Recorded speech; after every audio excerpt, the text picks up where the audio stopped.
اب دیکھیے 2 کو 3 سے ضرب دیجئے تو 6 امکانات یہاں پیدا ہو گئے تاکہ اللہ غالب کر دے اپنے آپ کو، یعنی اپنی حکومت قائم کر دے، تاکہ اللہ غالب کر دے محمد کو پورے نظام پر، یعنی محمد کی شریعت نافذ ہو جائے پورے نظام زندگی میں، تاکہ اللہ غالب کر دے اپنے دین حق کو، دین حق قائم ہو جائے۔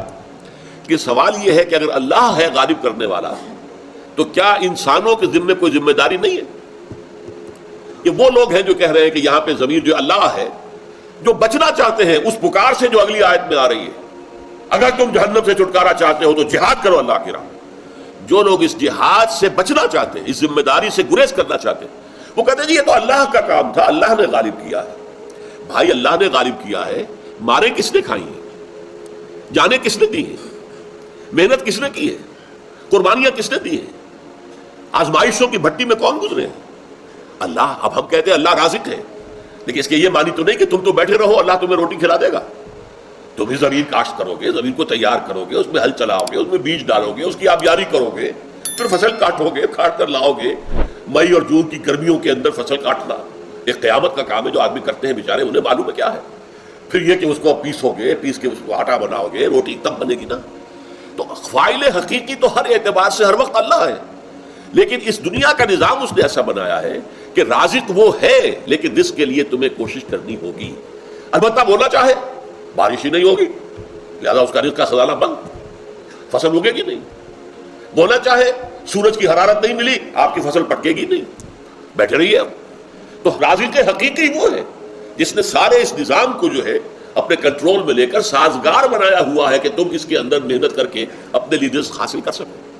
اسی طرح دین کو غالب کرنے والا اللہ ہی ہے، لیکن اس کے لیے محنت اللہ کے رسول اور ان کے ساتھیوں کو کرنی پڑی ہے، اس کے لیے جانیں انہیں دینی پڑی۔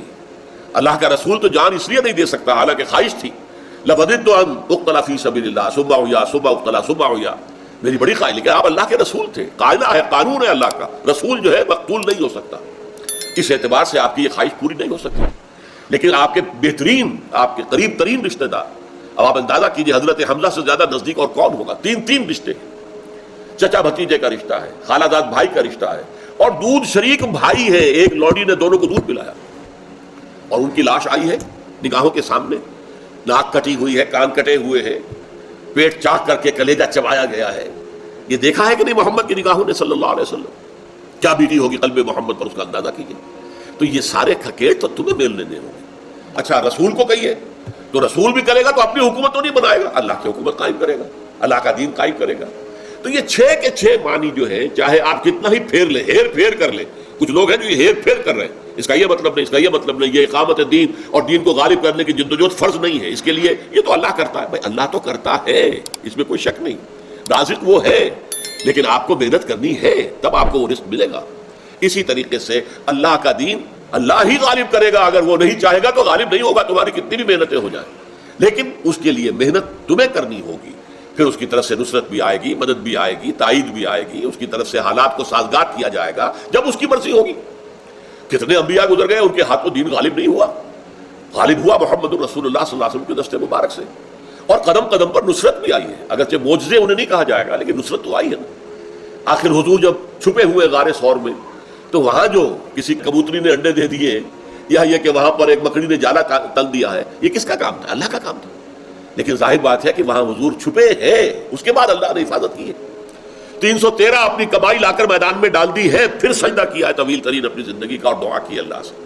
لیکن یہ کام اگر نہ کرے تو پھر نہیں ہوگا۔